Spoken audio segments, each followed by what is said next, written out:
Magandang araw mga bata.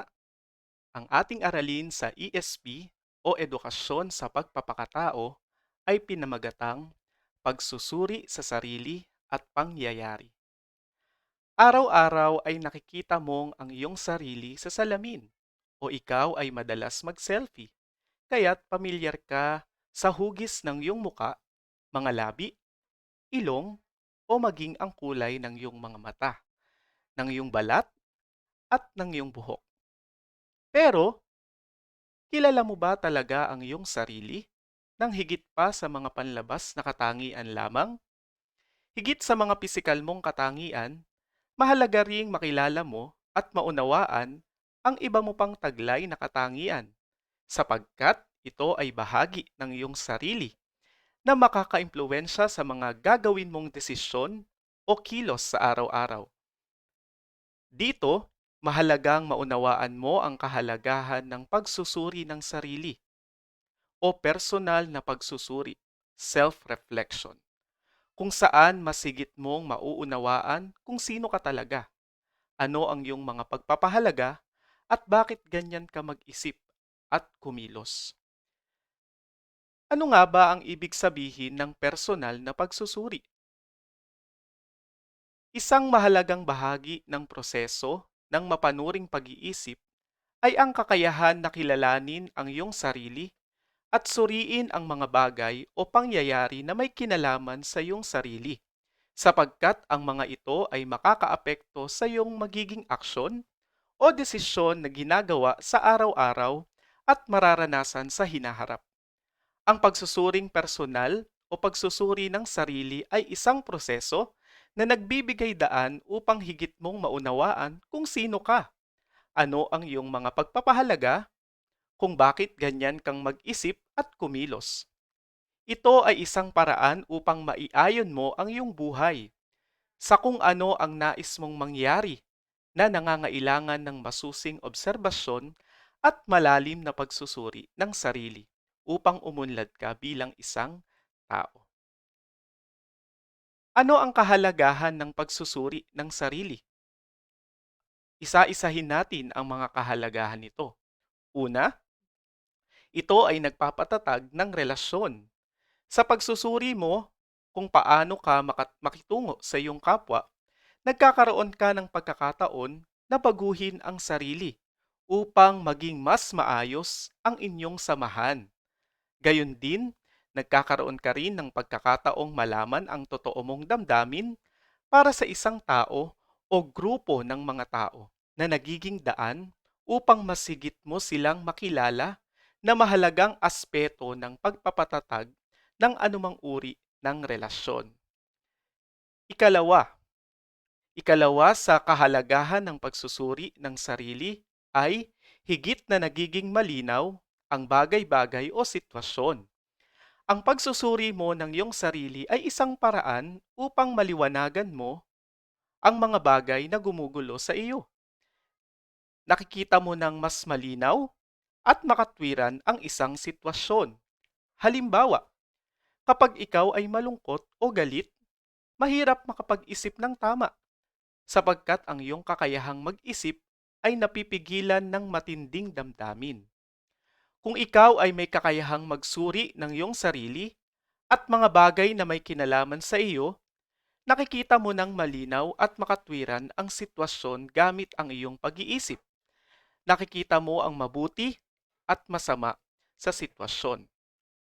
Ano ang ikatlong kahalagahan ng pagsusuri ng sarili? Nakikilala mo ang iyong tunay na pagpapahalaga. Mahirap talagang makilala ang tunay na sarili hanggat hindi mo ito binibigyan ng pagkakataon pag-isipan kung ano ba talaga ang bagay na mahalaga sa iyo. Minsan, sa pag-iisa at pagsusuri ng sarili, nabibigyan mo ng pagkakataon ang iyong sarili na makita at maunawaan ang mga importanteng bagay na kinakaharap sa buhay na nagiging daan upang mapanindigan ang tunay mong pinaniniwalaan at pinahahalagahan.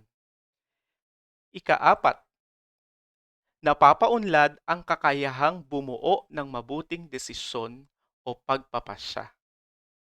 Sinasadya man o hindi, araw-araw tayo ay gumagawa ng pagpapasya. Halimbawa, gagawa ba ako ng takdang aralin ngayon o mamaya na? Ano kaya ang kakainin ko mamayang reses? Iyan ang ilan sa araw-araw nating pinamimilian at pinagpapasyahan na maaaring hindi na natin pinag-iisipan pa dahil ang mga iyan ay simpleng bagay lamang. Subalit, sa mga mas mahahalagang desisyon sa buhay, mahalaga ang pagsusuri ng sarili. Ito ay magbibigay sa iyo ng mas malinaw na kaisipan at mas nakikilala mo kung ano ang iyong tunay na pagpapahalaga na makatutulong sa iyo na piliin ang mas tama at mabuting daan tungo sa kabutihan at kabutihan ng mga nakapaligid sa iyo. Nagiging daan din ito upang maiwasan ang pagsisisi at upang magkaroon ng kapayapaan ng kalooban dahil alam mong nagawa mo ang tama at mabuti. Ano ang ikalimang kahalagahan ng pagsusuri ng sarili? Mas nakakatulog ng mahimbing. Kapag nagkakaroon ka ng kaunting panahon upang suriin ang mga pangyayari sa iyo araw-araw at kung paano ka kumikilos batay dito, nagkakaroon ka ng pagkakataong mabigyan ng closure ang mga unresolved feelings. Pero, pinaaalalahanan kita na hindi ito dapat manatiling realisasyon lamang. Suriin ang iyong buong maghapon pagkatapos. Hindi maaring sa pag-iisip lamang ng matagal matatapos ang lahat. At ang ika-anim na kahalagahan ng pagsusuri ng sarili ay nababawasan ang pag-aalala at pagkabahala. Isa sa pinakamahalagang resulta ng pagsusuri ng sarili at pagkilala sa sarili ay nagkakaroon ka ng tiwala sa iyong sarili at sa iyong mga ginagawa. Nagkakaroon ka ng katiyakan sa iyong mga ginagawa at pinaniniwalaan sa kabila ng mga nakalilitong sitwasyon sa iyong paligid, kaya't naiiwasan mong mag-alala at mabahala. Iyan ang anim na kahalagahan ng pagsusuri ng sarili. Ngayon, isa pang katanungan ang dapat nating sagutin, paano ka, paano ka magsusuri ng mga bagay na may kinalaman sa sarili at pangyayari? Una, humanap ng tahimik na lugar. Mas makapag-iisip ka ng malinaw at makatotohanan kung ikaw ay nasa tahimik at mapayapang lugar. Ito ay isang lugar na kung saan ay ikaw ay komportable, hindi ka maaabala ng mga tao o mga bagay na nakapaligid sa iyo. Ikalawa, tanungin ang sarili ng mga mahalagang tanong gamit ang mga sumusunod. Bakit? Ano? Saan? Sino? At paano? Halimbawa, bakit ito bakit ito nangyayari o bakit ito ang nagiging desisyon ko? Ano ang dapat kong ginawa o ano ang maaari ko pang gawin? Saan ito patungo o ano ang magiging bunga nitong desisyon ko? Sino ang maaaring maapektuhan ng desisyong ito? Paano ko isasagawa ang aking nabuong desisyon? Maaari ka ring magtanong ng iba pa na sa iyong palagay ay makakatulong sa kung anuman ang iyong sinusuri. Ang ikatlo ay bigyan ang sarili ng panahon, subalit kailangang alam mo kung kailan dapat huminto. Iwasan ang overthinking o iyong pag-iisip ng paulit-ulit, subalit wala namang nabubuong desisyon, sapagkat ito'y maaaring magdulot din ng di mabuting resulta. Mahalaga na bigyan ang sarili ng limitasyon o panahon kung hanggang kailan lamang isasagawa ang personal na pagsusuri. Ang ikaapat, isulat sa journal ang mga naiisip. Magkaroon ng journal kung saan naitatala mo ang mga naiisip habang nagsusuri ng sarili tungkol sa mga pangyayaring may kinalaman sa sarili na magsisilbing reviewer mo sa tamang panahon. Makipag-usap sa mga profesional o pinagkakatiwalaang tao. Nakatutulong din ang pakikipag-usap sa mga profesional ah, o mga pinagkakatiwalaang tao upang matulungan ka na maiayos ang iyong mga iniisip at makaisip ng mga dapat mong gawin sa pagbuo ng positibo mong pagbabago na hinahangad. Nakatutulong din ang pakikipag-usap sa mga tamang tao upang mapagaan ang iyong isipan at damdamin. Ano naman ang mga pamamaraan ng pagtatala o pagbuo ng pagsusuri o self-reflection?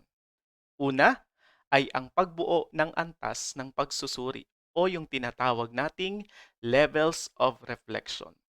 Ang ikalawa, reflection vlog. Ito ay maaaring gawin kung mayroong kakayahang teknolohikal ang mag-aaral. Ang ikatlo, scrapbook reflection. Paggamit ng larawan at pagsusulat ng pagsusuri batay sa ibinigay na gabay. Ang ikaapat, sketch and reflect. Maaring gumuhit ng simbolo na lumalarawan ng iyong ginawang pagsusuri. At ang ikalima ay cube of reflection. Gagawa ng cube at dito isusulat ang pagsusuri. Iyan ang limang pamamaraan ng pagtatala o pagbuo ng pagsusuri. Tandaan, ang kakayahang magsuri ng mga bagay na may kinalaman sa sarili ay dapat nagpapalakas sa iyo at magbigay ng inspirasyon na mapaunlad ang sarili sapagkat sapagkat ito'y mabisang hakbang upang makabuo ka ng desisyon na makatwiran at makabubuti sa iyong sarili, sa iyong pamilya o sa lahat ng mga may kaugnayan dito. Pagkatapos mong mapakinggan at maunawaan ang kahulugan, ang kahalagahan at pamamaraan ng pagsusuri ng bagay at mga pangyayari na may kinalaman sa iyong sarili, ay sagutan ang mga gawain na ibibigay ng iyong guro sa asignaturang ESP o Edukasyon sa Pagpapakatao. Yun lamang ang ating aralin para sa araw na ito. Maraming salamat mga bata. Hanggang sa muli!